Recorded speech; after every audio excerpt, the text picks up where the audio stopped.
AIIMS नई दिल्ली व सफदरजंग नई दिल्ली के सीनियर डॉक्टर अब आपके शहर सिवान में। डॉक्टर उमेश, नवजात एवं शिशु रोग विशेषज्ञ, चिकित्सा पदाधिकारी, सदर हॉस्पिटल सिवान। डॉक्टर उमेश जो आपके बच्चों का कर रहे कुशल व बेहतरीन इलाज। सुशीला देवी हॉस्पिटल, डॉक्टर उर्मिला अखौरी के सामने, hospital road Siwan. Mobile number 9199720654 और 7250722154। से खत्म हो जाएगी, जैसे शराबबंदी, स्मार्ट मीटर और सर्वे। क्या लगता है? प्रशांत किशोर क्या राजनीति में हैं? प्रशांत किशोर तो एक मुहिम चला रहे हैं। उनका तो अभी राजनीति में करियर भी शुरू नहीं हुआ है। पार्टी बनाएंगे तब ना उनका करियर शुरू होगा। अभी तो आंदोलन चला रहे हैं वो। कौन सा है? कौन प्रशांत किशोर है? अरे भाई, जिताया करते थे, उन्होंने तो सबको जिताया है। उन्होंने मोदी जी को जिताया है, उन्होंने नीतीश कुमार को जिताया है, उन्होंने सबको जिताया है। कौन से विचारधारा के हैं प्रशांत किशोर? और मैं क्या उनकी बात करूं? वो तो रणनीतिकार है। हमारे यहाँ सब जगह पे सभी पार्टियां जो हैं, रणनीतिकार, प्रचार करने वाला, सब पोस्टर बैनर लगाने वाले का सहयोग लेती है, नारा लिखने वाले का सहयोग लेती है, सब पार्टियाँ लेती है।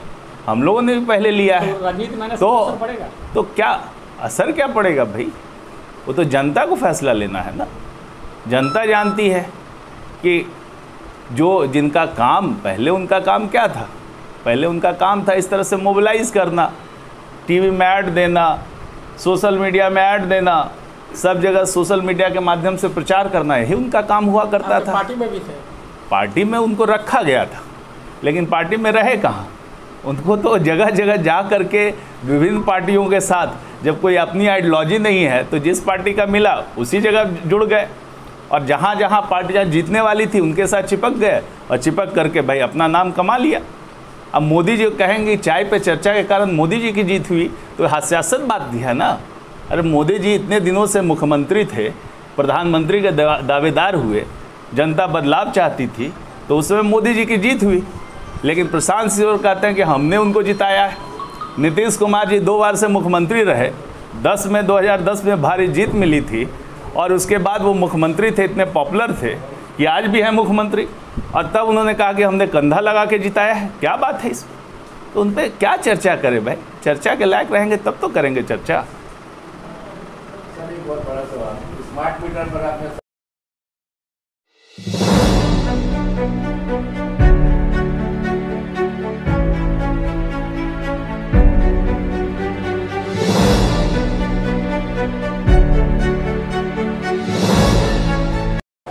और इसका उद्देश्य है कि हम जाकर के संगठन के सबसे निचले स्तर तक जाएं, पंचायत अध्यक्षों तक जाएं, प्रखंड अध्यक्षों तक जाएं, और उनकी समस्याओं को समझें, और हम अपने संगठन का विस्तार किस तरह से गांव और टोलों में कर सकते हैं उनसे समझें, और फिर उनको ही यह जिम्मेदारी दें कि हम अपने संगठन का विस्तार प्रत्येक गांव, प्रत्येक टोलों में, प्रत्येक समाज में हम कैसे कर पाएँ, इसके लिए प्रयास हो रहा है। और इसी क्रम में कार्यकर्ता समागम सर्वप्रथम मुजफ्फरपुर डिस्ट्रिक्ट से आरंभ हुआ। 2 दिन वहाँ कार्यक्रम चला, और सभी प्रायः जितने भी हमारे कार्यकर्ता हैं, प्रखंड अध्यक्ष हैं, पंचायत अध्यक्ष हैं, जिला कार्यकारिणी के सदस्य हैं, और जिला के जितने पदाधिकारी हैं, राज्य स्तरीय पदाधिकारी हैं, विधायक हैं, पूर्व विधायक हैं, विधायक प्रत्याशी हैं, और हर तरह के नेता, हर क्षेत्र के नेता, हर प्रकोष्ठ के नेता इस कार्यक्रम में शामिल हो रहे हैं। सबसे विचार विमर्श हो रहा है, सब अपनी बातें बता रहे हैं, और इसका लाभ जो है संगठन को मिलेगा, और आगामी 2025 के चुनाव में भी इसका असर दिखेगा। स्मार्ट मीटर को लेकर लगातार विपक्षी द्वारा विरोध किया जा रहा है, ऐसे में क्या कहना है? देखिए, स्मार्ट मीटर टेक्नोलॉजी को पूरे देश में अप्रिशिएट किया गया है, केंद्र सरकार ने किया है, और अन्य राज्यों में लगा है। कई राज्यों में पहले भी, बहुत पहले वो स्मार्ट मीटर नहीं था, प्रीपेड मीटर था। इस तरह का मणिपुर राज्य और कई राज्यों में भी लगा। तो यदि स्मार्ट मीटर में कोई तकनीकी प्रॉब्लम हो रही है तो उसका हम एग्ज़ामिन करवाएंगे, करवाया जा भी रहा है, और उसमें जो भी तकनीकी प्रॉब्लम आ रही है उसको दूर करके मीटर का काम है कि वो जितना बिजली का कंजम्पशन हो रीड करे और उसके अनुसार उसका पैसे का भुगतान हो। राज्य सरकार ने पहले से भी आप जान रहे हैं 15,000 करोड़ की सब्सिडी दे रखी है, वो सीधे कंज्यूमर को जाता है। किसी अन्य राज्य में इस तरह की व्यवस्था नहीं है। आपको समझना होगा कि बिजली का रेट जब हम खरीदते हैं तो मोर देन 7 रुपये से अधिक पड़ता है जब हम बाहर मार्केट से खरीदते हैं।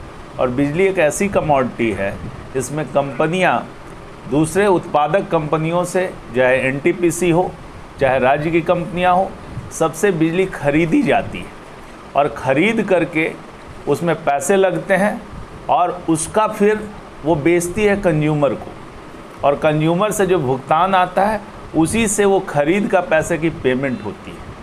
कोई मुफ्त की चीज़ नहीं है ये, इसमें हज़ारों हजार करोड़ रुपए खर्च किए जाते हैं। और ख़ास करके राज्य सरकार ने, पूरे देश में मात्र एक ऐसा राज्य सरकार है जिसमें अपने हिसाब से वो 15,000 करोड़ की सब्सिडी जनता को दे रही है। आप जब बिल देखेंगे या कुछ भी उसमें देखेंगे कि कितना उसमें लगा और कितना सरकार ने दिया, ये आपको स्पष्ट होगा। काफ़ी बड़े अमाउंट में सब्सिडी दी जा रही है। रूरल कंज्यूमर की बात करें तो आप देखेंगे कि मात्र उनका 3 रुपया है, ख़रीद हमने कहा 7 रुपया है, तो 4 रुपये का कॉस्ट जो है वो सब्सिडी के रूप में सरकार भर रही है। जब सिंचाई के पैसे की बात करेंगे तो 75 पैसे में सिंचाई का दिया जा रहा है, 75 पैसे पर यूनिट, जबकि उसका कॉस्ट 7 रुपये पड़ रहा है। तो देखिए किसानों को 6 रुपया 25 पैसे की सब्सिडी ऐसे ही दी जा रही है। और सब राज्यों में जो व्यवस्था होती है उसमें होता है कि रूरल कंज्यूमर का थोड़ा कम कर देते हैं, लेकिन ऊपर वाले कंज्यूमर हैं उनकी बिजली महंगी हो जाती है। लेकिन राज्य सरकार ने वो नहीं किया। राज्य सरकार ने सीधा सब्सिडी का अमाउंट दूसरे कंज्यूमर पे नहीं लादा, उन्होंने अपने पॉकेट से, अपने खाते से, बिहार में ऐसा पहला राज्य है कि ये काम कर रहा है, और इसलिए ये पैसा सीधा जो है कंज्यूमर को जा रहा है और वो बताई जा रही है राशि। तो ये राज्य सरकार का, बिहार राज्य की पहल है। लोगों को बरगलाया जा रहा है, उसको गलत समझाया जा रहा है कि इससे नुकसान होगा, ये नहीं होगा। ये एक व्यवस्था है, कहीं भी है तो मीटर की व्यवस्था होती है, मीटर से मेजर होता है और मेजर हो करके पेमेंट आपको करना पड़ता है। ये सुविधा के लिए बनाया गया था और शहरों में जो कंज्यूमर है इस सुविधा का उपयोग कर रहे हैं। आपको बिजली का बिल भुगतान के लिए दौड़ना नहीं पड़ता है। लेकिन यदि कोई उसमें जो कह रहे हैं कि खामियां हैं, मुझे तो शहरों में तो ये बात नहीं आ रही है, ये गांवों में बात आ रही है। तो हम जो है गांव का भी उसका स्टडी करवा करके उसका जो भी सिस्टम है उसको और दुरुस्त कर देंगे। लेकिन आपको ये जानना पड़ेगा, ये देखना पड़ेगा कि जो लोग यहाँ पर विरोधी दल और कई लोग जो है फ्री बिजली और इस तरह की बात कर रहे हैं, फ्री बिजली की बात नहीं है। आप जैसी आप कोई चीज़ फ्री कर दीजिएगा तो उसका दुरुपयोग होना शुरू हो जाता है। जल का, नल जल का मामला देखिए, फ्री में नल जल का एक तरह से हुआ, मात्र 30 रुपये का है, हालांकि पैसा तो देते नहीं है, लेकिन फिर भी उसका दुरुपयोग हो गया। कई जगह नल टूटे रहते हैं, बह रहा है पानी, चल रहा है, कोई देखने वाला नहीं है। तो जब भी थोड़ा शुल्क लगता है, थोड़ा ही शुल्क लगता है, तो उसका उपयोग बेहतर होता है। तो कहीं भी कोई निःशुल्क चीज़ें होती है तो बहुत अच्छा उसका उपयोग नहीं हो पाता। इसीलिए जैसे आप पार्क की व्यवस्था देख लें, कोई पार्क है, फ्री का पार्क है, लेकिन यदि शुल्क वहाँ होता है तो लोग जाते हैं, 2-4 रुपया ही पेमेंट करते हैं, लेकिन उसका सही ढंग से उपयोग करते हैं, तो उसमें कुछ शुल्क देना पड़ता है। तो ये शुल्क देना पैसा कमाने की व्यवस्था नहीं है, ये व्यवस्था है कि सिस्टम को बढ़िया से चलाया जाए। पंजाब में बिजली फ्री कर दी गई और उसका असर है इतना बड़ा दुरुपयोग हुआ कि वहाँ पर ग्राउंड वाटर की स्थिति एकदम ख़त्म हो गई, और वहाँ धान और चावल के उत्पादन करने में पंजाब में किसान के द्वारा फ्री बिजली चला करके पूरा का पूरा ग्राउंड वाटर ख़त्म हो गया। 700-800 फीट तक ग्राउंड वाटर पहुँच गई, ये स्थिति पहुँच गई। सर, वो संशोधन बिल पे एक मिनट। तो इस तरह आपको देखना होगा कि बिहार में बिजली के लिए बहुत बड़ा रिफॉर्म किया गया। कोई अन्य प्रदेश ऐसा नहीं है, ये वही प्रदेश है जहाँ पर महीनों महीनों बिजली नहीं आती थी, गांव-गांव में बिजली नहीं रहती है। आज घर घर बिजली पहुंचा दी गई है। ये सरकार का कमाल है कि आपको घर घर बिजली, कौन ऐसा प्रदेश देश में है कि जहां गांव में 17-18 घंटे बिजली रहती है? कोई भी आपको ऐसा प्रदेश नहीं मिलेगा। गांव में बहुत कम बिजली सप्लाई करते हैं, लेकिन यहाँ पर हम लोग 17-18 घंटे बिजली का सप्लाई यहाँ पे करवा रहे हैं। खेती की समस्या देखिए, जब खेती में नहीं था, जब बारिश नहीं हुई थी, तो पूरे बिहार में कृषि है यही बिजली पे आधारित थी, और मात्र 75 पैसे में वो शुल्क दे करके सब जगह धान की फसल को बचाया गया था। कितना बड़ा काम हुआ पूरे देश में, इसकी चर्चा नहीं होती है। 75 पैसे शुल्क लग रहा है और हल्ला उड़ाया जाता है, ऐसे मिथ्या प्रचार किया जाता है कि और जगहों पे बिजली सस्ती है।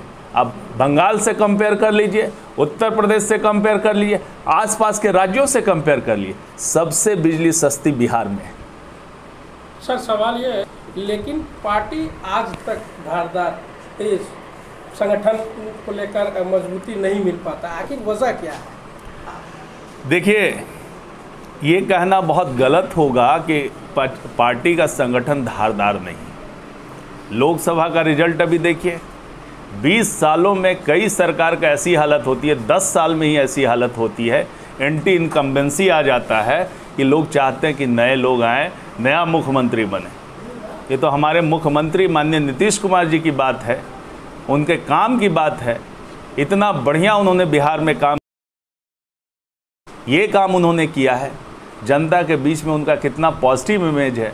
अब विरोधियों से भी पूछेंगे तो सब ये स्वीकारते हैं कि नीतीश कुमार जी ने काम किया है। तभी तो अरे अकेले रहता तो कोई बात ही नहीं होती ना। जब हम गठबंधन में लड़ रहे हैं तो सीटें आधे से लड़ते हैं, तो नेचुरली कि आधी ही सीट पे ना हमको मिलेगा। नहीं, बैसाखी की बात नहीं है, सबका अपना स्ट्रेंथ है। जो हमारे साथी हैं गठबंधन के, उनका भी अपना समर्थन बेस है। हम नहीं ना कह सकते हैं कि भाई उनका कोई समर्थन ही नहीं है। उनका भी समर्थन है, हमारा भी समर्थन है, और सब मिलजुल के सरकार चला रहे हैं। इतने सालों से जो सरकार चली है वो गठबंधन की सरकार चली है। कभी भी ऐसा नहीं हुआ कि हम लोग अकेले सरकार चलाएं। लेकिन गठबंधन, अरे भाई मुखिया नीतीश कुमार है, नीतियां सरकार के द्वारा और नीतीश कुमार जी के द्वारा बनाई गई है, और जो काम हुआ है वो तो नीतीश कुमार जी की परिकल्पना है, तभी तो बिहार आगे बढ़ा है। गठबंधन का सहयोग तो रहा ही है, साथियों का सहयोग तो रहा ही है। हम उनके कंट्रीब्यूशन को निगेट कैसे कर सकते हैं? और जब से नरेंद्र मोदी जी की सरकार केंद्र में है, उनका भी सहयोग प्राप्त हुआ है, तो इसमें हम निगेट थोड़ी कर सकते हैं। सब जगह से, सब माध्यम से काम होता है। केंद्र का सहयोग यदि नहीं रहेगा तो थोड़ी होगा कि भाई कि हम राज्य कितना कर पाएगा, तो उनका भी सहयोग प्राप्त होता है। राज्य अपने संसाधनों से बहुत कामों को किया है।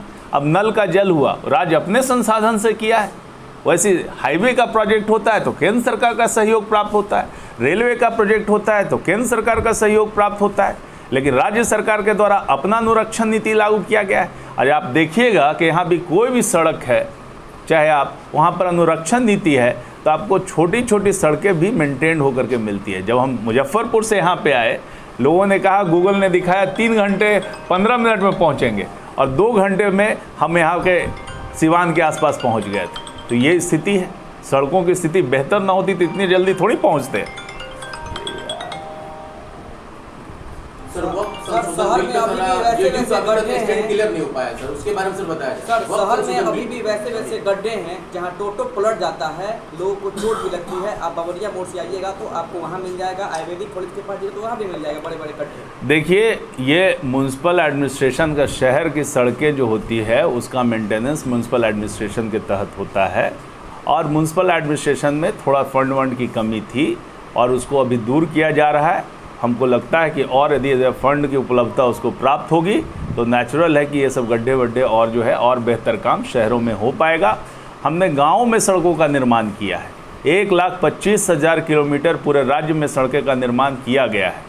इतना बड़ा नेटवर्क आप सोचिए, कितना पैसे से कितना इन्वेस्टमेंट करके हुआ। और सरकार जो है न सिर्फ बना रही है बल्कि उसके अनुरक्षण के लिए प्रतिबद्ध है।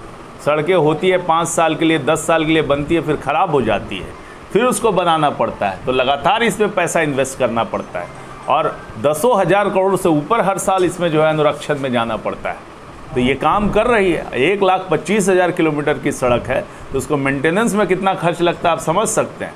वैसे ही स्टेट हाईवे का है, नेशनल हाईवे का है, सबको मेंटेन करना पड़ता है। तो इसके लिए सरकार पैसे की व्यवस्था कर रही है और कर करके वो काम प्रायोरिटी में जहाँ जहाँ पे है उसको करवा रही है। तो आप देख रहे हैं कि बिहार की जो सड़कें हैं, आज यूपी का देख लीजिए, चाहे बगल के राज्यों का देख लीजिए, अन्य राज्यों का भी देख लीजिए, हम यूपी का एग्जाम्पल नहीं लेते हैं, सब राज्यों का देख लीजिए, पड़ोसी राज्यों में मैं आपको दावे के साथ कह सकता हूं कि बिहार की सड़कें उनसे बेहतर मेंटेन्ड हैं। में आप लोगों ने इसको डाल दिया? नहीं, आप गलत बात कह रहे हैं। वक्फ बोर्ड पे बहुत क्लियर स्टैंड है।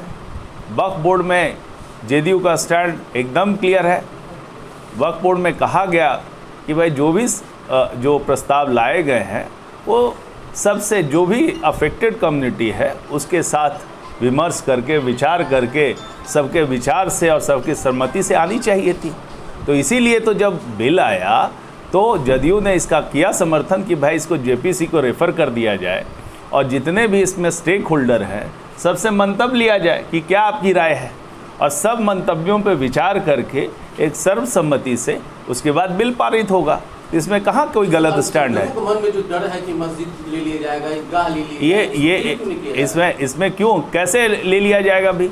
ये तो कहीं नहीं है। नहीं, ये कभी नहीं है, कहीं नहीं है कि अल्पसंख्यकों से मस्जिद लिया जाएगा। ये तो भ्रामक प्रचार विपक्ष के द्वारा फैलाया जाता है ताकि उनके मन में आशंका पैदा हो। ये कहीं नहीं लिखा हुआ है। अब वक्फ बोर्ड का उसका बिल का देखिए, कहीं पे नहीं लिखा हुआ है। उसमें जो बातें लिखी हुई है बहुत तार्किक है और जो उसमें जो आएंगे संशोधन, उस संशोधन जैसे आएगा सर उस पर विचार होगा और विचार के बाद उस पर निर्णय लिया जाएगा। राज्य में स्मार्ट मीटर, प्रीपेड मीटर पर घोटाला हुआ और आईएएस अधिकारियों पर कार्रवाई हुई, उस पर जनता कैसे विश्वास करे उस मीटर? अभी कोई ऐसी बात नहीं है कि इसमें घोटाला हुआ है, कहीं से प्रूव हुआ है क्या? कहाँ कोर्ट में प्रूव हुआ है? कहाँ किसी ने कहा है कि भाई घोटाला हो गया है? अरे भाई ये तो जो अधिकारी हैं उनकी प्रॉपर्टी मिली है, कोई ज़रूरी है कि स्मार्ट मीटर से ही हुआ है घोटाला? अरे इस तरह से आपने निष्कर्ष निकाल लिया कि घोटाला हो गया। अरे घोटाले का तो देखना ना पड़ेगा, क्या घोटाले का प्रारूप है? कोई बात हुई है घोटाले का, बताइए क्या घोटाला हुआ है? लेकिन ऐसी कोई बात उछाल करके मीडिया में और इसको चलाने से, बार बार झूठ बोलने से थोड़ी वो सत्य हो जाता है। कोई बात ऐसे सत्य नहीं हो जाती है। सर कांग्रेस और राजद इसको मुद्दा बना लिया, बड़ा मुद्दा बनाया है इसको। मुद्दा बनाने के लिए कुछ भी मुद्दा बनाए। बिजली उन्होंने, कांग्रेस का राज था 60-70 सालों तक, क्या उन्होंने बिजली बिहार को दी थी? क्या उन्होंने किया? बिहार में कुछ गांव में, आप ही उस युग को जानते हैं, 700 मेगावाट का बिजली का सप्लाई हुआ करता था। कांग्रेस राज्य में क्या हुआ था? बिहार की जनता को क्या मिला था? अब बताइए। जब लालू जी का राज था 15 साल में, क्या मिला था उस समय? बिजली की बात करने के वो हकदार हैं? पहले तो बता दें कि आपने बिजली दी थी जब आपके राज्य में दिन भर, महीने भर बिजली नहीं आती थी, तब कहाँ थे आप? आपके पिताजी, आपके माताजी सब लोग थे सरकार में, कहाँ थे आप? कहाँ बिजली दी थी? अब जब बिजली सबको मिल रही है 24 घंटे, तो उसी बिजली का उपयोग करके और उसी तरह से आप सिर्फ भाषण दे रहे हैं कि भाई मीटर का ज़्यादा पैसा लग रहा है। अरे भाई आप तो कुछ करने लायक है नहीं, आपने तो कुछ किया नहीं, आपकी सरकार ने कुछ नहीं किया और अब कहने लगे हैं कि बिजली की स्थिति से ये मीटर में ज़्यादा कॉस्ट आ रहा है, ये आ रहा है। जनता को सिर्फ भड़काने का काम करते हैं, कुछ कंस्ट्रक्टिव करने का काम उन्होंने कभी नहीं किया। बिहार को पूरा बर्बाद करने का काम किया है और बिहार में जंगल राज लाने का काम उन्होंने किया है। वो क्या बात करेंगे किसी मुद्दे पे?